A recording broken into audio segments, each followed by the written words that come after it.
नमस्कार, Friday morning आप सभी लोगों का स्वागत है पावर ब्रेकफास्ट में। आपके साथ मैं हूं नेहा आनंद। आइए सबसे पहले देख लेते हैं कि आज वीकेंड पर किस तरह के अंतर्राष्ट्रीय बाजारों से संकेत मिलते दिख रहे हैं। SGX निफ्टी ठीक ठाक है, 63-64 अंकों की स्ट्रेंथ वहां दिख रही है, 17,700 के ऊपर अपने आप को टिकाए हुए है। डाउ फ्यूचर्स बिल्कुल सपाट है, 9 अंकों की हल्की सी कमजोरी वहां दिख रही है। तो नैस्डैक फ्यूचर्स पर हालांकि नजर डालें तो यहाँ पर 180 अंकों की भारी भरकम कमजोरी दिखाई दे रही है, इसको करेंगे डिकोड।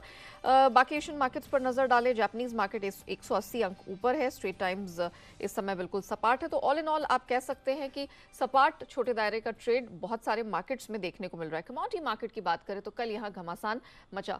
मेटल्स, प्रेशियस मेटल्स और एनर्जी कॉम्प्लेक्स में हमने भारी भरकम गिरावट बनते हुए देखी है। तो क्या है अंतर्राष्ट्रीय बाजारों में और कौन से महत्वपूर्ण ट्रिगर्स पर रखनी है नजर, पूरी डिटेल्स लेकर नुपुर आज हमारे साथ जुड़ चुकी हैं। नुपुर, मॉर्निंग, क्या हुआ है?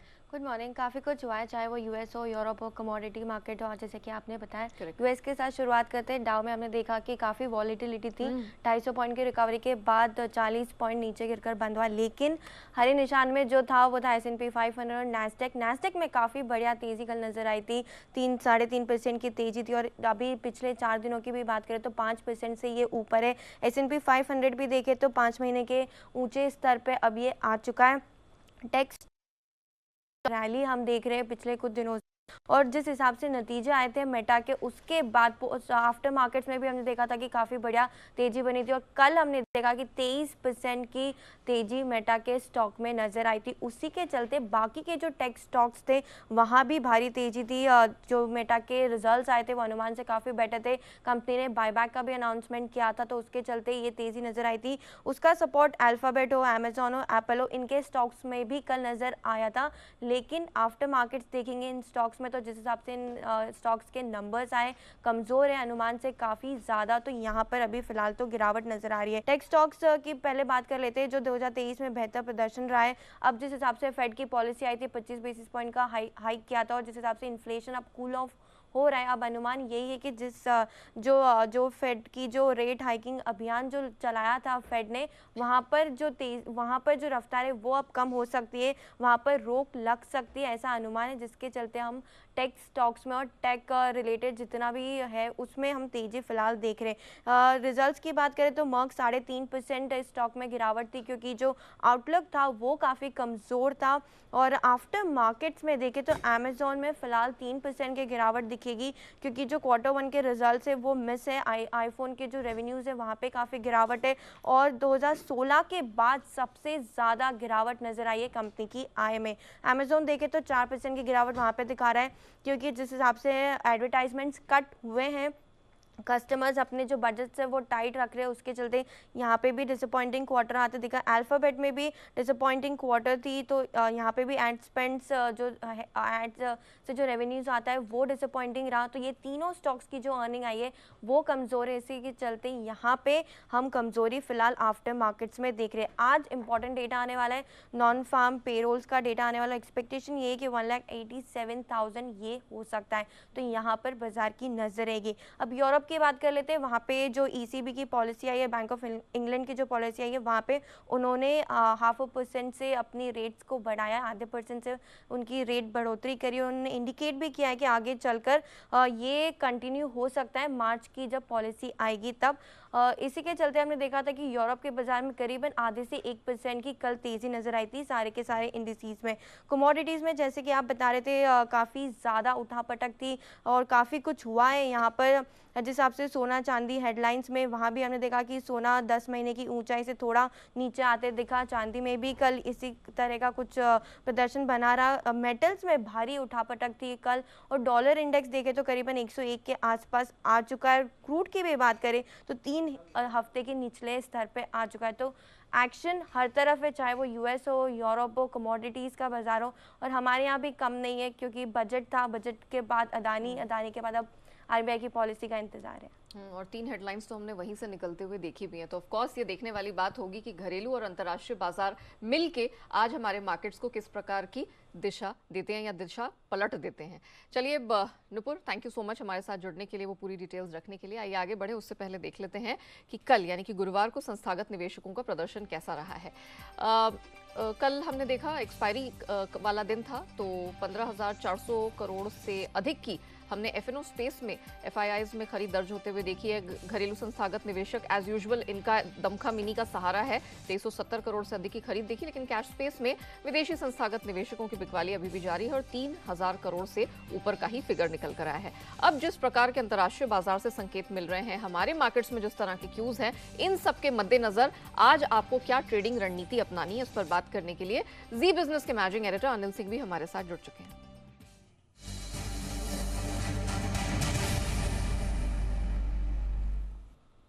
Sir morning. चॉपी ट्रेड्स तो हमने कल के सत्र में भी देखे थे, लेकिन रिकवरी लेके निफ्टी बैंक निफ्टी दोनों बंद हुए थे। आज जो क्यूज मिल रहे हैं सर, उसे देखते हुए क्या करना है, कौन से महत्वपूर्ण लेवल्स पर रखनी है नजर? Good morning Neha. देखिए संकेत मिले जुले हैं और ये 4 दिन इस हफ्ते के ट्रेडिंग सेशन काफी इंटरेस्टिंग भी रहे हैं, उतार चढ़ाव भरे भी रहे हैं और बाजार बिल्कुल अदानी और नॉन अदानी ग्रुप के स्टॉक्स के बीच में ट्रेड करता हुआ दिख रहा है। आज से फ्रेश वीकली सीरीज की शुरुआत है। पोजीशन थोड़ी सी हल्की है ट्रेडर्स की तरफ से और संकेत ठीक है। डाउ हल्का सुस्त रहा है, कोई खास बात नहीं है उसमें और नेस्डेक में अच्छी तेजी है, लेकिन नेस्डेक फ्यूचर थोड़ा सा कमजोर है, तो ये कह सकते हैं मिले जुले, लेकिन ग्लोबल संकेत थोड़े से पॉजिटिव साइड पर ही है। वहां पर कोई खास दिक्कत वाली बात है नहीं। नतीजों का सीजन वहां पर भी चल रहा है और हमारे यहाँ भी आज नतीजों के लिए आज से बड़ा दिन है, क्योंकि दिग्गज bank SBI, bank of Baroda, ITC वगैरह इनके रिजल्ट जो आने, इन सब के बीच में बाजार मुझे लगता है कि दोनों तरफ का ट्रेड दिखा सकता है। अदानी ग्रुप के स्टॉक सेंटीमेंट तो डिसाइड करेंगे, देखते हैं आज मार्जिन वगैरह बढ़ने के बाद और सर्किट फिल्टर घटने के बाद उनके मूवमेंट में भी कैश मार्केट के स्टॉक्स में थोड़ी कमी आएगी, लेकिन एफएनओ के स्टॉक्स कब और कहाँ जाकर सेटल होंगे ये देखना इंटरेस्टिंग होगा। सो आई थिंक इन सबको देखते हुए आपको सपोर्ट पर फोकस करना चाहिए और सपोर्ट के लिहाज से 17,400 17,450 ये आपके लिए मजबूत सपोर्ट का काम करेगा और ऊपरी स्तरों पर 17,775 से 17,800 की रेंज वो है जहाँ पर हल्की फुल्की रुकावट निफ्टी देख सकता है।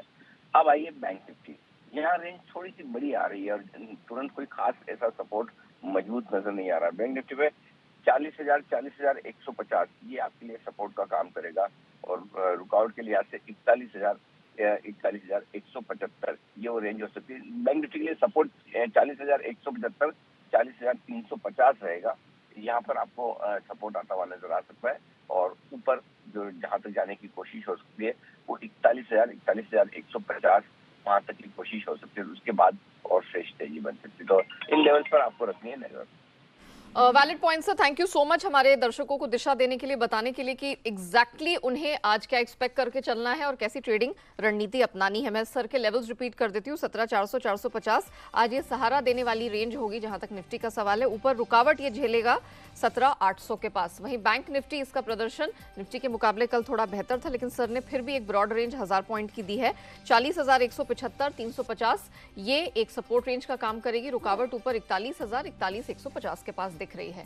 लेकिन खबरों के दम पर दमदार एक्शन रहने वाला है। दिसंबर तिमाही के नंबर्स आ रहे हैं, कुछ और नंबर्स आ जाने हैं। पूरी डिटेल्स लेकर अरमान हमारे साथ तैयार है। अरमान मॉर्निंग, पहले तो जो कल नंबर्स आए हैं उसका पूरा आप ब्यौरा दीजिए। बिल्कुल, कल भी कई सारे नंबर आते हुए दिखे हैं, जिसमें सबसे पहले अगर आप बात करें तो टाटा कंज्यूमर प्रोडक्ट्स, यहाँ पे अगर आप देखेंगे लार्जली जो हमारा एस्टीमेट था उसके मुताबिक ही नतीजे आते हुए दिखे हैं और अगर आप देखेंगे ओवरऑल थोड़े से बेहतर नतीजे हैं। आय में लगभग आपको 8% का उछाल दिखेगा, मार्जिन 14.4% से गिरकर 13.1% के आसपास आता है दिखे। हालांकि जो अनुमान था वो 13% का ही था, तो उस हिसाब से आपको इन लाइन लगभग ही दिख रहे हैं और मुनाफे में आपको 28% का आपको उछाल दिखेगा। हालांकि ये बात भी है कि क्लियरली अगर आप देखेंगे एक्सेप्शनल गेन भी है लगभग 80 करोड़ के आसपास का, तो वहाँ पर उसका भी फायदा होता हुआ दिखेगा। एबी कैपिटल नतीजे आपको बढ़िया दिख रहे हैं। आय लगभग 20-21% के आसपास जो है वो बढ़कर आती हुई दिखी है। मुनाफा लगभग 5 गुना से भी ज़्यादा, लगभग 6 गुना 5.7x टाइम्स जो है वहाँ पर वो आता हुआ दिखा है। और अगर आप बात करें वीएनबी मार्जिन्स की, तो वहाँ पर भी आपको अच्छा खासा उछाल दिख रहा है और अच्छा खासा उछाल के साथ 15.5% के आसपास आते हुए दिखे हैं। एमजीएल जो हमारा अनुमान था उससे थोड़ा कमज़ोर नतीजे आते हुए दिखे हैं। आय लगभग 7% बढ़ी है, मार्जिन्स जो हैं वो 15.3% पर आते हुए दिखे हैं जो 16.2% थे। हालांकि जो हमारा अनुमान था वो 15.7% का था, तो उस हिसाब से आप देखेंगे स्लाइटली थोड़ा मिस होता हुआ दिख रहा है वहाँ पर। सीजी कंज्यूमर यहाँ पर अगर आप बात करें तो सारे पैरामीटर्स पर बहुत ही कमज़ोर नतीजे आते हुए दिख रहे हैं। आय तो लगभग 7% बढ़ी है, पर अनुमान जो था वो कहीं ज़्यादा का था। मार्जिन्स 14.3% से गिरकर 10% पर आते हुए दिखे हैं, अनुमान 12% के आसपास का था। उसी के साथ साथ अपोलो टायर्स अगर आप देखेंगे तो हमारा अनुमान से बेहतर नतीजे आपको आते हुए दिख रहे हैं। आय लगभग 12.5% बढ़कर आई है, मार्जिन्स यहाँ पर भी अच्छे खासे बढ़कर आए हैं, 13% से बढ़कर 14.2% पर आते हुए दिखे हैं। बिरला सॉफ्ट की बात करें तो जो हमारा अनुमान था उससे थोड़े कमज़ोर नतीजे आपको यहाँ पर अगर आप देखेंगे तो यहाँ पर अंत आते हुए दिख रहे हैं। आय तो लगभग 2.5% बढ़ी है। उसी के साथ साथ मार्जिन्स जो रखेंगे, मार्जिन्स में तो दिखे क्योंकि कंपनी को एबिट लॉस होता हुआ दिखा है। लगभग 156 करोड़ का जो मुनाफा था वो अगर आप देखेंगे तो लगभग 13.5 का उनको लॉस होता हुआ दिखा है। और अंत में अगर आप बात करेंगे तो एट्रिशन रेट की, तो एट्रिशन रेट भी वहाँ पर 27.4% से QOQ घटकर 25.5% पर आता हुआ दिखा है। ओके, चलिए ये तो बात हो गई उन नंबर्स की जो कल हमने मार्केट आज या उसके बाद आते हुए देखे हैं, लेकिन आज के महत्वपूर्ण ट्रिगर्स कौन से रहेंगे? आज भी तो बड़े नंबर्स आने हैं और एक्शन कहाँ खबरों के दम पर दिखेगा? बिल्कुल, आज भी कई सारे नतीजे आएंगे, जिसमें निफ्टी में आपको Divi's lab, ITC, State Bank of India जैसी कंपनी है, उनके नतीजे आप देंगे। F&O में भी 10-11 कंपनियां ऐसी है जहां पर आपको नतीजा देंगे, जिसमें India cements, InterGlobe aviation, Manappuram finance और कई सारी कंपनियां ऐसी है जिसके नतीजे आपको आते हुए दिखेंगे। JK टायर यहाँ पर ध्यान रखना है क्योंकि बोर्ड बैठक में नतीजों के साथ साथ जो है पूंजी जुटाने पर विचार किया जाएगा। इंजीनियर्स इंडिया बोर्ड बैठक में यहाँ पर भी नतीजों के साथ साथ शेयर विभाजन पर जो है विचार किया जाएगा। टीमलेस बोर्ड मीटिंग है जहाँ पर ये बायबैक के बारे में विचार करेंगे। आरती सर्फेक्टेंट इनका राइट इश्यू जो खुला हुआ था वो बंद हो जाएगा। इक्लर्क सर्विसेज इनका बायबैक जो है वो शुरू हो जाएगा। उसी के साथ साथ यूनियन फाइनेंस मिनिस्टर जो हैं सीतारमन जी हैं, वो अगर आप देखेंगे ब्रीफ BJP MPs का जो बजट पर है वहाँ पर वो कुछ मीटिंग करने वाले हैं।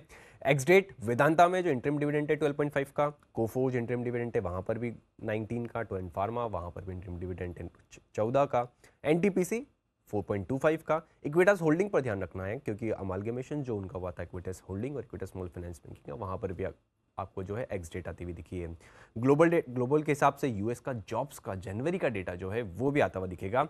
खबरों पे आ जाते हैं। खबरों पे सबसे पहले लगातार जो है अडानी इंटरप्राइजेज, अडानी पोर्ट, अंबुजा और अडानी ग्रुप पर आपको फोकस करना है क्योंकि NSE में अगर आप देखेंगे अडानी पोर्ट्स, अडानी इंटरप्राइजेज और अंबुजा सीमेंट अब शॉर्ट टर्म ASM की श्रेणी में आ जाएंगे। इसका मतलब ये हुआ कि अब आपको लगभग 50 से 100% का मार्जिन भी देना पड़ सकता है।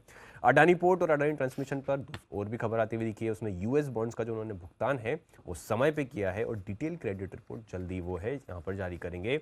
उसी के साथ साथ कर्ज का समय से पहले भुगतान और प्लेज छुड़ाने के लिए लेनदारों के साथ जो है उन्होंने अपडेट दिया है कि वो बातचीत कर रहे हैं। ब्लूमबर्ग के हवाले से खबर आती हुई दिखी है। NMDC पर ध्यान रखिएगा क्योंकि लंप और फाइनल ओर की कीमतें उन्होंने बढ़ाई हैं। लंप और की कीमतें 100 रुपये प्रति टन और लंप और की कीमतें अगर आप देखेंगे लगभग 4400 के आसपास टन प्रति हो गई है। SBI लाइफ 9 मंथ्स FY20 में नॉन यूनिट लिंक्ड पे उन्होंने क्लैरिफिकेशन देता हुआ दिखा है कि वो उनका जो पूरा एक्सपोजर वो सिर्फ 2% है। और अंत में स्पेशलिटी रेस्टोरेंट जहाँ पे बोर्ड बैठक में 60 लाख वारंटी इश्यू अलॉट करने को मंजूरी मिलती हुई दिखी। ओके, चलिए अरमान, बहुत शुक्रिया आपका वो पूरी डिटेल दर्शकों के सामने रखने के लिए। आइए अब जान लेते हैं आज की ट्रेडिंग कॉल। शुरुआत करेंगे हम चॉइस ब्रोकिंग के साथ जो कैश स्पेस में जमुना ऑटो में आज खरीदारी की रिकमेंडेशन दे रहे हैं।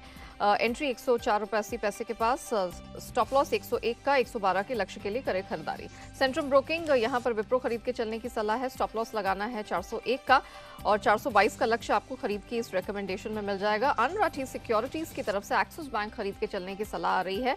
टारगेट 895 का और इस रणनीति में आपको 850 का स्टॉप लॉस लगाना है। आइए अब जान लेते हैं कि बाजार के जानकार आज फ्राइडे के सेशन के लिए आपके लिए कौन सी खास रणनीति लेकर आए हैं, कहां होगी कमाई। कोटक सिक्योरिटीज के श्रीकांत चौहान ये बताने के लिए हमारे साथ जुड़ चुके हैं। श्रीकांत जी, मॉर्निंग, जरा बताइए आज आपकी कहां नजर है, कैसे होगी कमाई। Neha ji, good morning.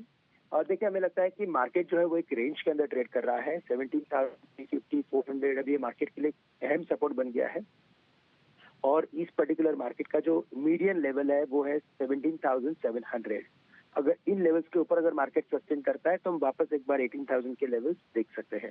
हमें लगता है कि मार्केट इसी रेंज में ट्रेड करते हुए नजर आएगा और हमें लगता है स्टॉक स्पेसिफिक एक्टिविटी रखनी काफी जरूरी है। तो 17,700, 17,900 ये इंपॉर्टेंट लेवल्स रहेंगे आज के लिए और इंपॉर्टेंट सपोर्ट्स रहेंगे 17,500 के। बैंक निफ्टी के लिए भी मुझे लगता है कि इसी रेंज के अंदर मार्केट ट्रेड करते हुए नजर आएगा, यानी 41,000 एंड 40,000। ओके, चलिए, तो एक रेंज बाउंड ट्रेड दिखेगा और ये रणनीति फिलहाल आपको ब्रॉडर मार्केट्स में अपनानी है, लेकिन स्टॉक स्पेसिफिक एक्शन कहाँ कैसा रहेगा? स्टॉक स्पेसिफिक देखिए फोकस करना है हमें ITC के ऊपर। ये लॉन्ग टर्म पिकअप में गया है आफ्टर वेरी लॉन्ग टाइम, यानी कि मैं कहूंगा कि 2017-18 के बाद इसने अपने प्रीवियस हाई को क्रॉस किया है। तो यहाँ पे हमें लगता है कि ये स्टॉक 400-410 के लेवल्स दिखा सकता है। करंट लेवल से 378 में भी लॉन्ग करें, 370 का स्टॉप लॉस रखें। और साथ ही साथ मुझे लगता है आईटी इंडेक्स में अच्छी खासी एक्टिविटी है, वहां पे हमें लगता है कि लगातार इन्फोसिस लॉन्ग करें और टारगेट रखे यहाँ पे 1650-1660 के। स्टॉप लॉस यहाँ पे रखेंगे 1550 के, जो कल के लोवेस्ट लेवल्स थे। ठीक है श्रीकांत जी, थैंक यू सो मच आज हमारे साथ जुड़ने के लिए, बताने के लिए कि इक्विटी मार्केट्स में कहां है कमाई के मौके। और अब आपके सामने रखते हैं कमोडिटी बाजार की रणनीति, और आज की रणनीति शेयर की है एसएमसी कॉमट्रेड की वंदना भारती जी ने। इनकी रिकमेंडेशन आज कच्चे तेल में निकल कर आई है। अंतर्राष्ट्रीय बाजार में है प्रेशर, तो सेल करके चले। फरवरी वायदा एमसीएक्स पर 6270 के पास मिले, बेच के चलने की सलाह है 6100 के डाउनवर्ड टारगेट के लिए। और मेटल स्पेस की अगर बात करें तो यहां पर खरीदारी की सलाह निकल कर आ रही है। एल्यूमिनियम फरवरी वायदा है, यहां पर खरीदारी करके चले। 226 के पास 229 का टारगेट मिल जाएगा, और इस रणनीति में आपको स्टॉप लॉस लगाना है 224 रुपए 70 पैसे का।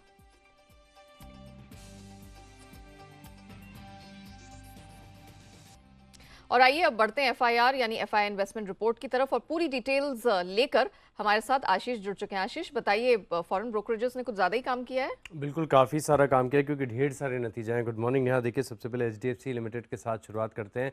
कल बाजार बंद होने के बाद नतीजे आए थे। अब आप देखिए एचएसबीसी का व्यू है, खरीदारी के राय को बरकरार रखा है, लेकिन लक्ष्य में की है कटौती, 2990 से घटाकर 2850 रुपये कर दिया है।